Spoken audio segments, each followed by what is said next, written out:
We're coming to this point in the year when rankings are going to come out. The US News rankings, they release them every spring. And I'm wondering how you advise applicants around the rankings. Because there's often this trade-off we come down to where you can go to a higher ranked school with less merit aid versus a lower ranked school and get more merit aid. How do you advise applicants in terms of making those trade-offs? Like every good lawyer, I'm going to answer it depends to almost every question you ask me.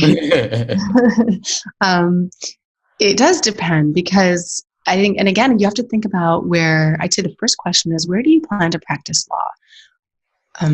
Are you from Ohio and plan to go back there to practice law? It might be better to go to a school in your market, even if you can get into Harvard Law School. I mean, maybe not, right? That's a big differential. But it's the market you want to practice in. And somewhat similarly, like let's say you're not a top student and you want to practice in New York. You're not going to get into Columbia or NYU or maybe even Fordham, but you might be able to get into Cardozo or New York Law School. And you will have an advantage in finding work in New York if you're there.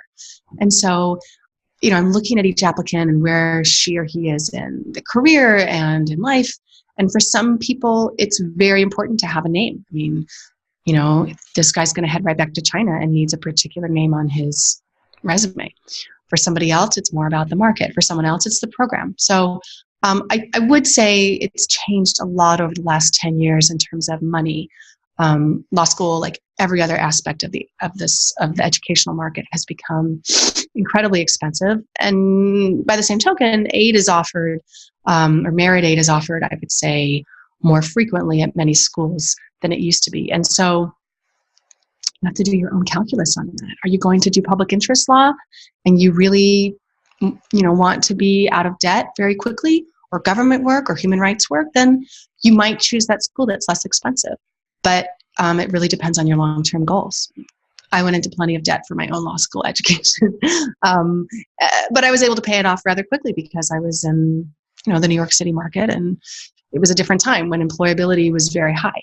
So that's the other thing that you can't control. You can't control the market you're graduating into. But I think most people are much savvier than they used to be about that, especially after the 2008 crash.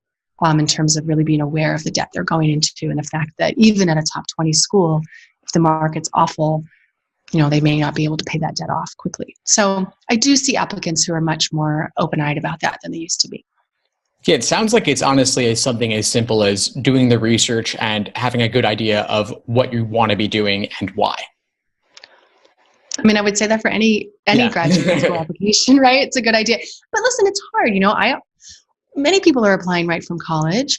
I did. I was a senior in college when I was applying, and I did know what I wanted, but I didn't have a precise vision. I think everyone's coming at this from a different place. So please don't take anything I'm saying to mean that you have to have a precise vision of everything you'll do for the rest of your life.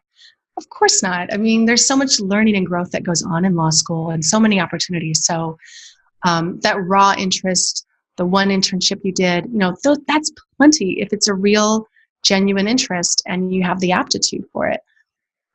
Don't be turned off by the people who have 10 years of experience in human rights work, right? Both approaches can be just fine. Yeah, at the end of the day, you still have your JD, you still have career options ahead of you. And if you're not sure exactly what you want to be doing or why, or you are struggling to find a direction to go, and you can always wait a little bit as well. That's right.